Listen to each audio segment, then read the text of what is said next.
Title: The Letter She Never Read. Isabella Moore had everything: a beautiful home on the English coast, a successful husband, and a daughter she adored. To outsiders, the Moore family looked like a photograph of happiness. But behind the white walls and sea view windows, secrets whispered in the silence. Her husband, Thomas, was a businessman. Smart, charismatic, always traveling. He called her every night from hotel rooms in cities she'd never visit, always with the same calm voice. "I love you, Izzy. I miss you." And she always replied, "I miss you too. Come home soon." But Isabella had grown suspicious. The late calls, the silences between words, the hotel receipts she found once in a coat pocket, 2 dinners, 1 room. She tried to push the thoughts away. For her daughter, Emily, for the life they'd built.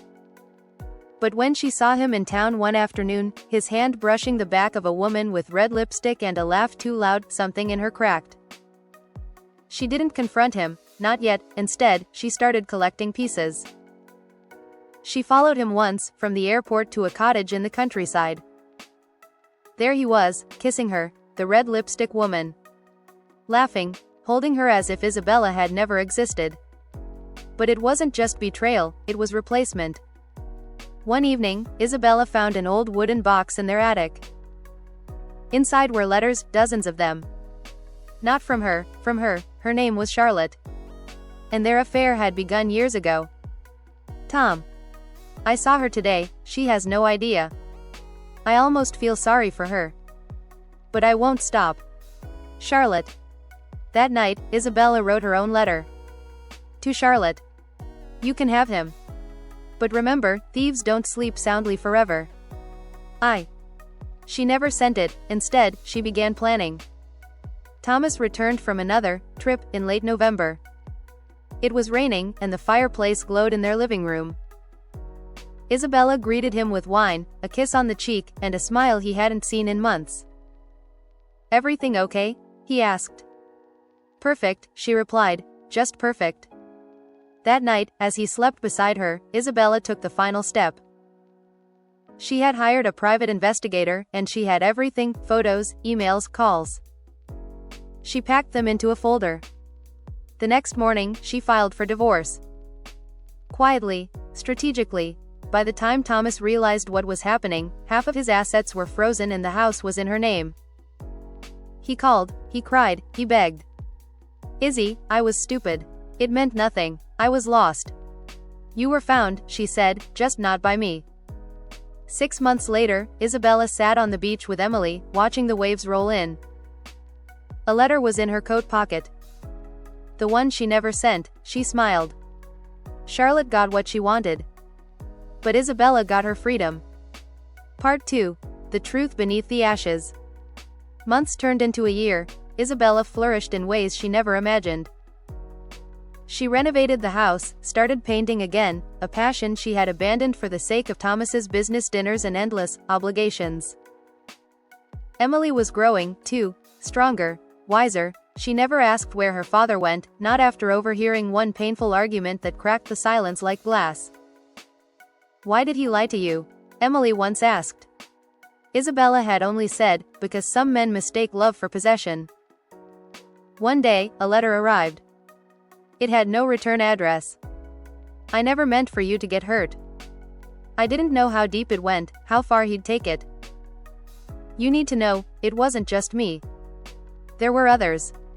But one of them is dangerous. Please be careful. See." Isabella read it 3 times. Charlotte, she hadn't heard from her since the divorce?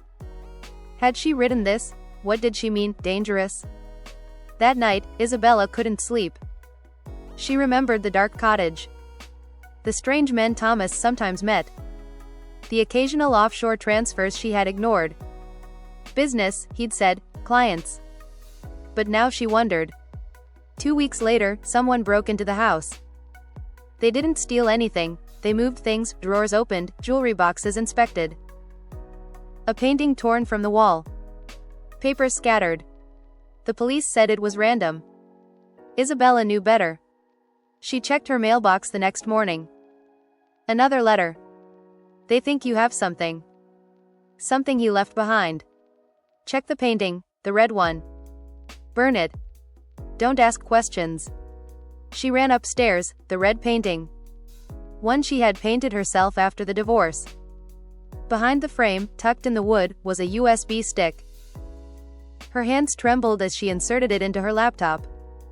Dozens of folders. Bank accounts, foreign, hidden. Names. Transfers. Codes. People. Thomas hadn't just betrayed her with another woman. He had been laundering money for men far more dangerous than any mistress. He had disappeared weeks after the divorce. Charlotte said he had moved to Spain. But now Isabella wondered if he had ever made it there. The final letter. She packed the USB stick, drove 90 miles to a lawyer she trusted. Turned over everything, entered protection, quietly. And before she left, she wrote one last letter. To Charlotte. You thought you were stealing my husband. But you uncovered something I was never meant to find. And for that, I thank you. He betrayed us both.